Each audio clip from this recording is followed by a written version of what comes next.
Hai, Assalamualaikum warahmatullahi wabarakatuh. Sahabatku semua, budidaya ikan mas memanglah paling mudah dan juga paling simpel.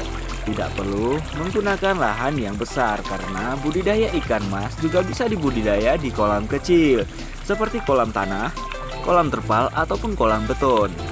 Nah, untuk pencarian bibit juga sangat mudah. Tinggal pergi ke Dinas Perikanan, maka kalian bisa membeli bibit sesuai yang ingin kalian beli, seperti ukuran dan juga jenis ikan mas. Budidaya ikan mas yaitu dengan cara sistem bioflok ataupun ras seperti kolam lainnya, yaitu dengan cara menebar bibit yang sudah lumayan besar, sekitar antara bobot sekitar 50 gram sampai dengan 100 gram agar pertumbuhan ikan mas di dalam kolam kecil bisa maksimal.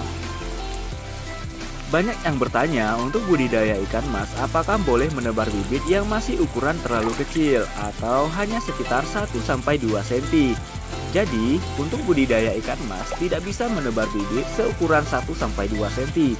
Minimal bibit yang kita tebar adalah sudah berukuran di atas 10 cm agar pertumbuhan ikan mas bisa lebih cepat besar untuk dibudidaya di kolam kecil.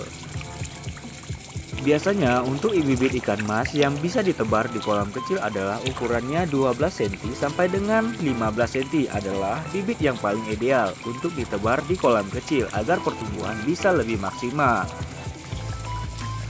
Keluhan dari budidaya ikan mas sendiri adalah seperti air yang cepat sekali keruh karena pemberian pakan yang berlebihan dan ikan yang sangat rakus dari makannya.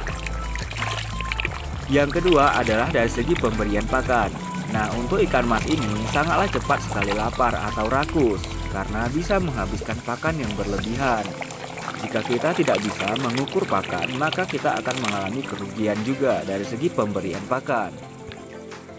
Sebenarnya untuk budidaya ikan mas lebih mudah dibudidaya di kolam-kolam ataupun kolam air deras seperti keramba apung. Karena ikan mas ini sangatlah mudah mengotori air kolam jika kita budidaya di kolam kecil seperti kolam beton ataupun kolam terpal yang bisa dikatakan seperti bioflok. Ikan mas yang cocok atau jenis ikan mas yang cocok dibudidaya di kolam kecil seperti ikan mas Majalaya, Bunten, dan Nyonya karena memiliki tubuh yang bulat dan tidak memanjang atau pedaging. Biasanya ikan mas jenis ini bisa tumbuh hingga 5-10 kilo.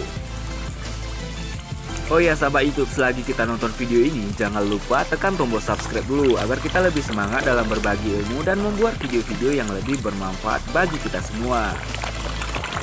Untuk budidaya ikan mas di kolam kecil haruslah menggunakan aerator dan pompa air agar bisa menyuplai oksigen di dalam kolam.